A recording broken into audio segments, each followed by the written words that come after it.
Bienvenidos a Foro TNH fin de semana. Les saluda Leonel Espinosa a través de la Televisión Nacional de Honduras. Un gusto poder llegar hasta sus hogares. Gracias por permitirnos a esta hora de la noche. Como todos los domingos, Foro TNH fin de semana se transmite de 7 a 8 de la noche. Y en cada programa siempre traemos invitados para conocer temas de importancia tanto a nivel nacional como internacional. Hoy conoceremos un tema muy importante. Hablaremos sobre el impuesto sobre la renta.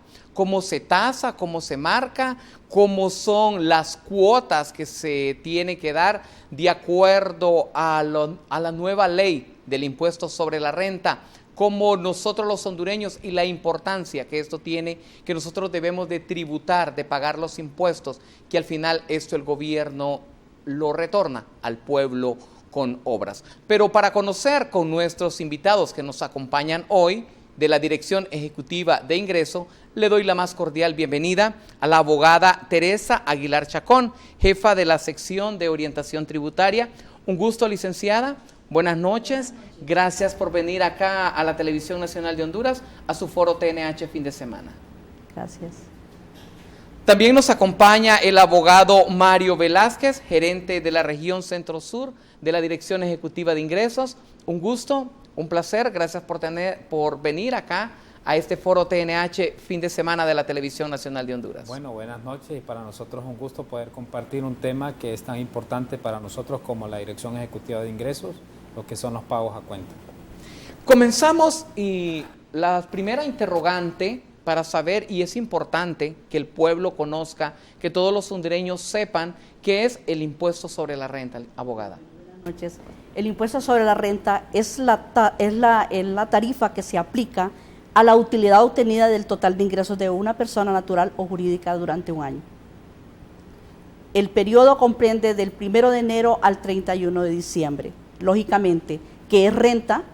Es el total de ingresos obtenidos en un año.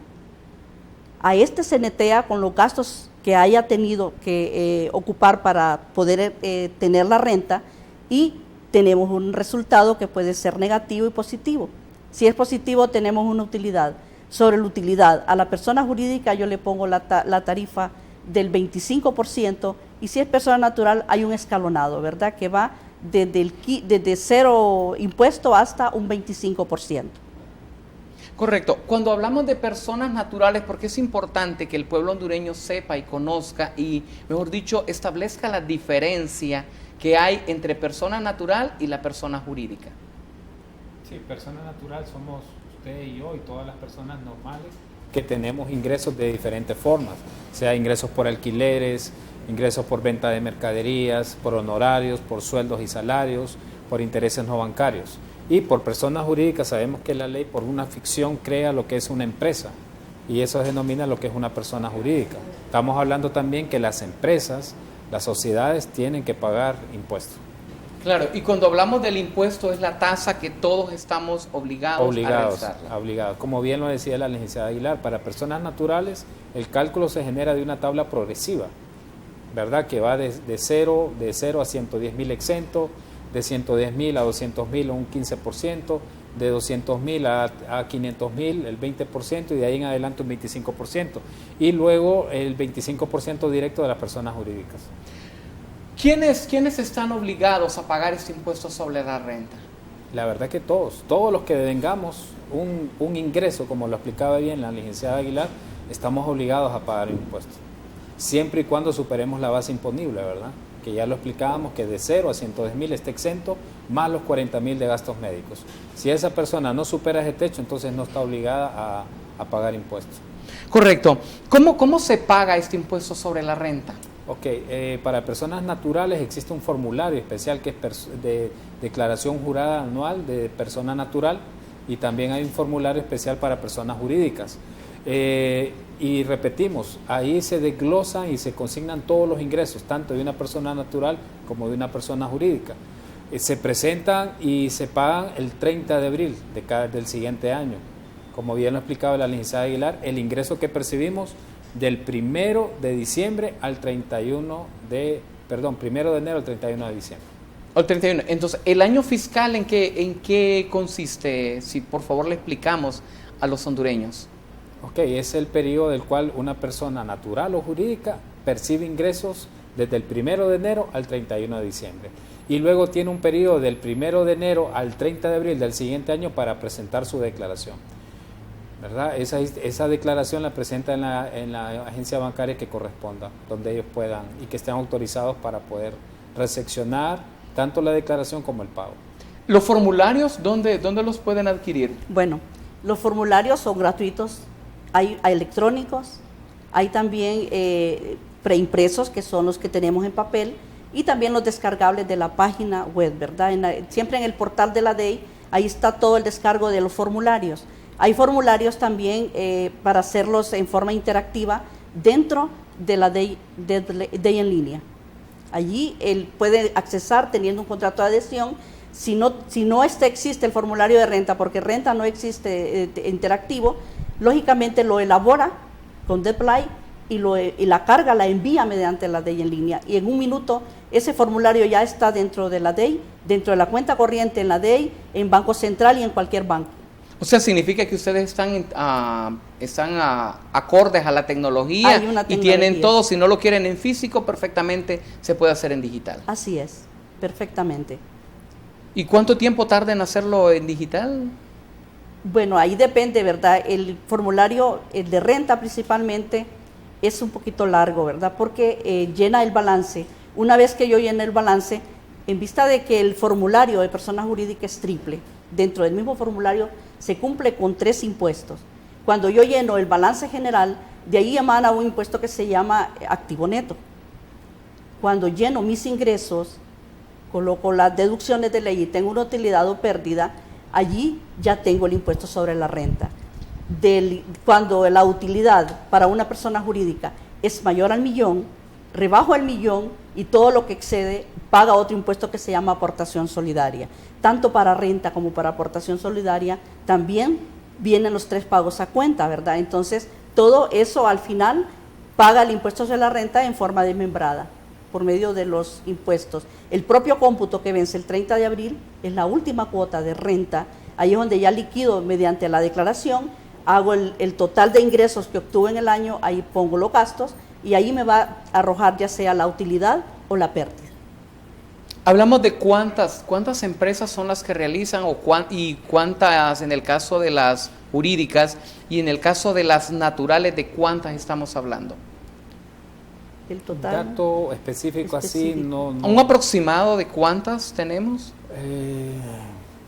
Es que darle un dato así es bien complicado. Es decir, nosotros tenemos una base, una cuenta corriente, y ahí llevamos todo lo que es el control tanto de los contribuyentes que activan, que pagan, y de igual manera las empresas jurídicas. Darle un dato ahorita, licenciado, se me haría muy dificultoso, pero sí, todas las personas naturales que presentan su declaración ingresan a un sistema, a una cuenta corriente que tiene cada contribuyente, y de ahí se generan ya sean las moras o los créditos, o bien que están al día con sus impuestos. Correcto. ¿Existen exoneraciones para el impuesto sobre la renta, aparte de las personas que tributan menos de 110,000 lempiras al año?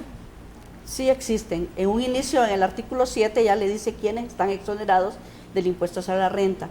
Recuerda que hay una ley ahora que es la que regula las exoneraciones, pero siempre hubo una excepción a unas que sí tienen siempre la exoneración de renta, pero aquella persona que es exonerada, el Código Tributario le indica que deberá hacer su declaración aunque no vaya a pagar, porque el Estado allí donde él mira el sacrificio fiscal por haber dado la exoneración. Entonces, sí, todos tienen la obligación de hacer la declaración y al final el Estado sabe cuánto es el impuesto que tiene que tener por medio de la declaración. ¿Qué pasa? Aquí, Perdón. Disculpe, quería acotar algo. ¿Sí? Para personas naturales, las personas que hayan cumplido los 60 años, tienen un beneficio adicional en gastos médicos de 30,000 lempiras más. Y si esta persona tiene 65 años cumplidos y que haya declarado y pagado consecutivamente los 5 años anteriores al beneficio, tiene 350,000 lempiras más adicionales, como un beneficio para personas naturales. Correcto. ¿Qué pasa si yo no pago el impuesto sobre la renta? ¿En qué incurro? Bueno, El sujeto pasivo es la persona que está encargada, que está obligada a pagar y a presentar la declaración, porque al momento de que él elabora la declaración, va al banco a pagar, está cumpliendo las dos obligaciones, la formal donde jura cuál fue el total del ingreso y cuál fue el gasto, y también el pago que hace al momento que está en la institución bancaria. Si hay un vencimiento por ley, significa que tengo un tope de fecha para pagar el impuesto. De no hacerlo ese día, a las 12 de la noche en adelante, un minuto más, cae en mora, y la mora sí trae sanciones.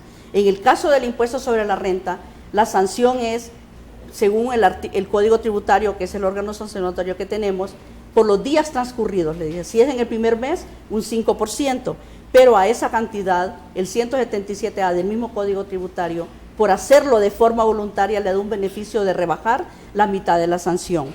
Si generó pago, lleva esa multa y también lleva un recargo por la cantidad no pagada a tiempo. Significa que la multa es el castigo por no haber declarado, la obligación formal de decir cuánto fue el total de ingresos, y el recargo es por no haber pagado a tiempo. Allí el 3%, tanto para pago a cuenta como para renta, por cada mes, hasta acumular por 12 meses un 36%. Esa es la sanción. Sí, la multa, como bien lo decía la licenciada Aguilar, el primer mes de que se está extemporánea la presentación, porque esa es la multa. La multa es una penalización por presentar extemporáneamente la declaración. Pero si ya cae en un segundo mes, estamos hablando de un 7%. Si caemos en un tercer mes, estamos hablando de un 10%. Si caemos en un cuarto mes, caemos a un 12% y por último el máximo de un 15%. Esa es la multa que tiene, y el recargo es un 3% recargo mensual. O sea, la situación es el saldo del impuesto más la multa, que oscila de un 5 a un 15%, y un recargo que oscila de un 3 a un 36% mensual y anual, que es el máximo. Correcto. ¿Algunas instituciones, organizaciones están exentas de los pagos de impuestos? Las organizaciones sin fines de lucro, ¿verdad? Ya le dice el artículo 7 y ahora reformado con el 278, que no tienen como fin el lucro. Ellas también hacen la declaración solo para reflejar cuál fue el ingreso, pero no pagan el impuesto porque gozan de la exoneración del impuesto sobre la renta. Las instituciones del Estado, ¿verdad? Menos las empresas públicas. Según la Ley de Procedimientos Administrativos, en su artículo 53, ya señala cuál es una empresa pública. Una empresa pública es aquella que, como cualquier empresa, genera un ingreso, pero sus activos son del Estado, ¿verdad? Él genera un ingreso y él sí está obligado, desde el decreto 219 del 2004, a pagar el impuesto sobre la renta y a presentar la declaración. Sí, y un elemento importante también, que si bien es cierto, está exento al pago, no hacía la presentación de la declaración. Eso está en el párrafo segundo del artículo 151 del Código Tributario. Porque a veces ocurre eso, que el contribuyente, dice, yo estoy exonerado, no presento la declaración. Por no presentar la declaración y cae en una forma extemporánea, entonces ya vienen las sanciones. Y como son sin pago, dependiendo del capital en giro, tiene de 1 o hasta 2 salarios mínimos. Un salario mínimo es de 200.000 lempiras y 2 salarios mínimos cuando supera los 200.000 lempiras de capital en giro. O sea que están obligados. Están obligados. Los exonera del pago, pero no de la presentación. No de la declaración. Correcto. Correctamente. Sí. Igual las personas tienen y están obligadas siempre a hacer sus declaraciones cuando sus ingresos sean mayores a 110.000 lempiras. Es correcto. Así es. Así es. Bueno, hablemos un poco de los pagos a cuenta. ¿En qué consiste esta modalidad de los pagos a cuenta? Pero ¿qué le parece si me la responde después de estos mensajes? Okay. Nosotros hacemos un alto de manera rápida acá en el foro TNH fin de semana. No nos cambie. Nosotros ya regresamos para que conozcamos qué es esta modalidad de los pagos a cuenta, en qué consiste, cuántos pagos a cuenta tengo que hacer, de dónde desprende este pago a cuenta, por qué debo ser puntual al momento de hacer estos pagos a cuenta, qué pasa si yo no pago o hago en el tiempo que corresponde de acuerdo al trimestre este pago a cuenta, que por cierto está próximo a vencerse el primer trimestre. No nos cambie, ya regresamos. Al retorno les explicamos todo esto aquí en su foro TNH fin de semana de Televisión Nacional de Honduras.